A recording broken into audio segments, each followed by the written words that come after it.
L'AFC M23, Alliance Fleuve Congo. L'Alliance Fleuve Congo est une coalition politico-militaire de groupes armés et de partis politiques dirigés par l'ancien président de la Commission électorale nationale indépendante, Corneille Nangaa, qui cherche à renverser le gouvernement du Congo RDC. Le principal membre de l'Alliance Fleuve Congo est le mouvement du 23 mars, un groupe rebelle soutenu par le Rwanda, sanctionné par les États-Unis d'Amérique et l'ONU.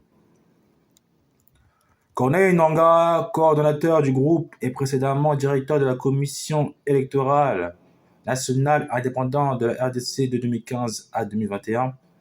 À ce titre, il supervise les élections dans le pays et certifie Félix Tshisekedi comme vainqueur de l'élection présidentielle contestée de 2018, malgré de nombreux rapports selon lesquels le principal rival de Tshisekedi, Martin Fayulu, a gagné.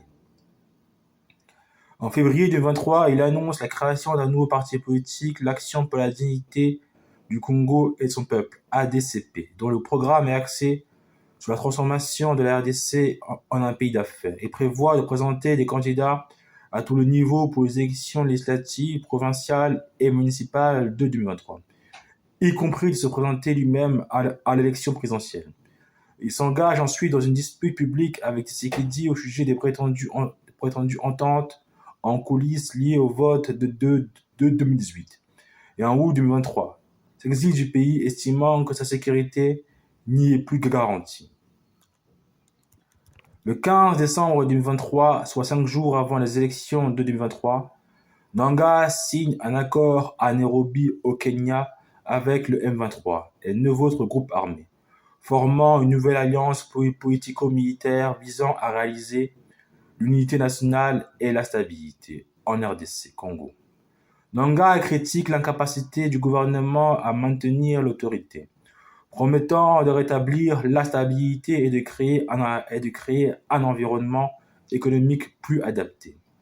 Nangaa dénonce également le pillage des biens publics et le détournement de fonds.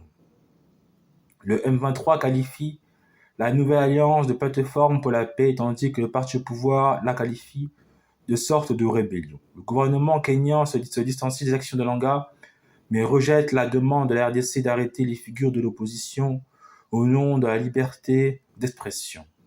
Nangaa annonce plus tard que sa plateforme comprend 17 partis politiques, 2 groupements politiques et plusieurs groupes armés. Le 25 juillet 2024, le Bureau du contrôle des avoirs étrangers, OFAC, du département du Trésor américain impose des sanctions à Alliance Fleuve Congo. Le 6 août 2024, le président Félix Tshisekedi accuse l'ancien président M. Joseph Kabila de soutenir l'Alliance Fleuve Congo, l'AFC M23. Le 8 août 2024, un tribunal militaire de la RDC juge et condamne Corneille Nangaa par contumace à la peine de mort pour crime de guerre, participation à une insurrection et trahison. Le 30 novembre 2024, le groupe rebelle, le groupe rejette un cessez-le-feu négocié par l'Angola sous mandat de l'Union africaine, accusant le régime de Kinshasa d'avoir violé la trêve. Le 25 juillet 2025, le groupe appelle tous les membres des forces armées de la République démocratique du Congo, FARDC, présents à Goma et dans ses environs, à déposer les armes dans les 48 heures. L'un de ses membres, le M23, prend récemment la ville de Sake, une ville stratégique située à 27 km de Goma, ce qui laisse penser que le groupe pourra se déplacer prochainement pour prendre la ville. Après 2 jours de combat, le 27 janvier 2025, l'Alliance capture Goma, la ville de Goma. Dans une interview avant l'offensive sur la ville, Corneille Nangaa déclare « Notre objectif n'est ni Goma ni Bukavu, mais Kinshasa, la source de tous les problèmes ».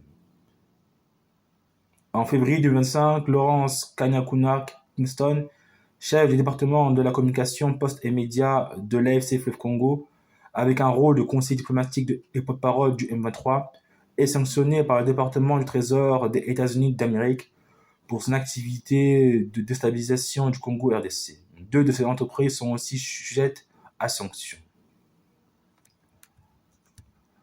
L'Alliance Fleuve Congo M23 est dirigée par un duo composé de Corneille Nangaa, en tant que coordonnateur politique, et Sultani Makanga, qui assume le rôle de coordinateur militaire en tant que chef militaire du mouvement M23. Depuis février 2024, Bertrand Bisimwa, jusqu'alors président de la branche politique du M23, assume le rôle de coordonnateur adjoint chargé des affaires politiques et diplomatiques au sein de l'Alliance Fleuve Congo.